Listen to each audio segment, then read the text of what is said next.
금호타이어입니다. 매수가는 7,790원, 비중 10%입니다. 완성차 산업의 부진이 부품주에도 영향을 주는 것 같습니다. 수출 쪽 상황은 어떤가요? 라고 보내주셨는데요. 이 중장기적으로 호재보다 악재가 많은지도 궁금하시다고 하네요.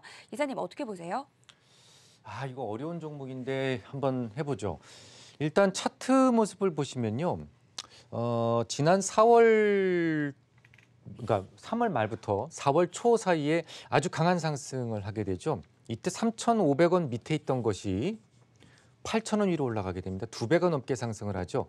여기 사이에 또 상한가가 또 있습니다. 안 보이지만, 화면에서는 안 보이지만. 그러다가 주가가 떨어진단 말이죠. 이게 왜 떨어졌을까라는 부분입니다. 몇 가지 좀 이유가 있다라고 생각이 되는데, 일단 갑자기 상승을 하게 된 동기는 거의 법정 관리로 갈 뻔했죠. 그러니까 노조가 완강하게 버티는 바람에 중국의 이제 더블스타라고 하는 그런 기업에 인수가 되기로 되어 있었는데 노조가 반대를 합니다.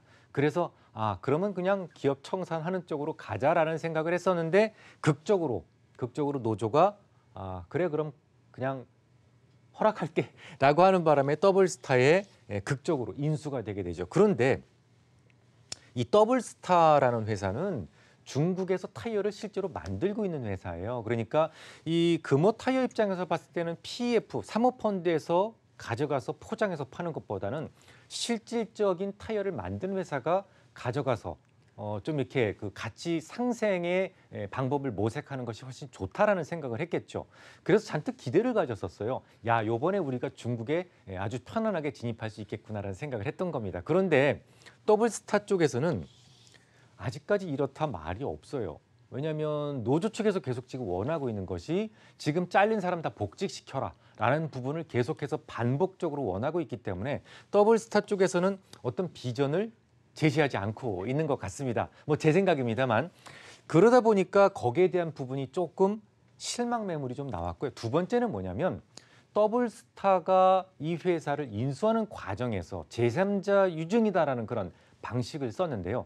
그 과정에서 1억 5,800만 주였던 것이 2억 8,700만 주까지 주식수가 늘어나게 됩니다.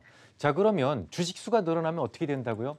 제가 요즘에 쓰고 있는 아들에게 보내는 편지에 Diluted EPS라고 하는 부분을 지금 쓰고 있습니다. 지분 이번 주에도 지금 쓰고 있는데 그 부분을 꼭 읽어주시기 바랍니다. 그러면 주식수가 늘어났을 때 왜 주가가 떨어져야 되는지에 대한 부분을 아주 수학적으로 명확하게 제가 써드렸습니다. 그러니까 결국은 그런 부분들도 영향을 줬다라고 볼 수가 있어요. 그런데 이것만 영향을 준 게 아닙니다. 만약에 그렇다면 얘만 빠져야 되는데 자, 한번 보시겠습니다. 한국 타이어 보겠습니다. 한국 타이어도 빠지죠. 근데 최근에 많이 빠졌죠.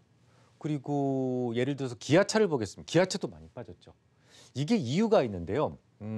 일단 이 유럽 쪽에 어떤 제도가 새롭게 생겼어요. 시험하는 방법 자체가 바뀌었습니다. 그래서 이 디젤차 전반에 불리한 쪽으로 시험 규칙이 바뀌었습니다. 시험하는 그 테스트 방법이 그렇게 돼서 완전히 바뀌어버리면 불확실성이 해소를 해버리는데 이게 지금 찬반 논란이 심해서 우리나라의 우리나라 디젤차 비중이 상당히 높습니다. 디젤차 라인이 저 유럽 쪽으로 수출이 안 되고 있어요. 그래서 지금 상당히 많은 수출 결손을 만들었거든요. 수출이 안 되다 보니까 타이어도 같이 빠지게 되네요. 사실 이게 뭐 전기차 때문에 그렇다 뭐 이렇게 얘기들을 많이 하시는데 전기차에는 타이어가 더 많이 들어갑니다. 전기차도 무겁잖아요.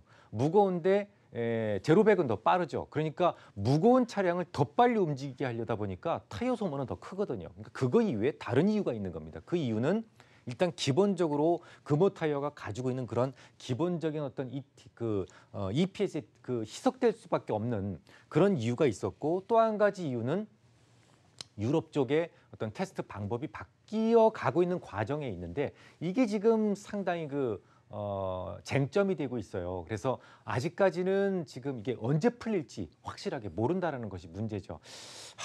죄송합니다. 이 종목은 여기까지밖에 제가 드릴 수 있는 말씀이 없어요. 대신 제가 아들에게 보내는 편지 제가 쓴 책을 드릴 테니까 읽어보시고 어려운 종목 말고 개인 투자자들이 초보 투자들이 조금 쉽게 접근할 수 있는 종목을 어떻게 골라내는지 좀 읽고 시작을 하셨으면 좋겠다는 생각이 들고요. 이 종목은 두 가지만 생각을 하시면 됩니다. 그러니까 유럽 쪽의 어떤 기술 기준이 어떻게 바뀌는지 요거를 보셔야 되고요. 이건 저도 몰라요. 어떻게 바뀔지. 그다음에 두 번째가 뭐냐면 노조 문제가 어떻게 귀결될지 요 부분을 꼭 한번 살펴보시면 될 것 같습니다.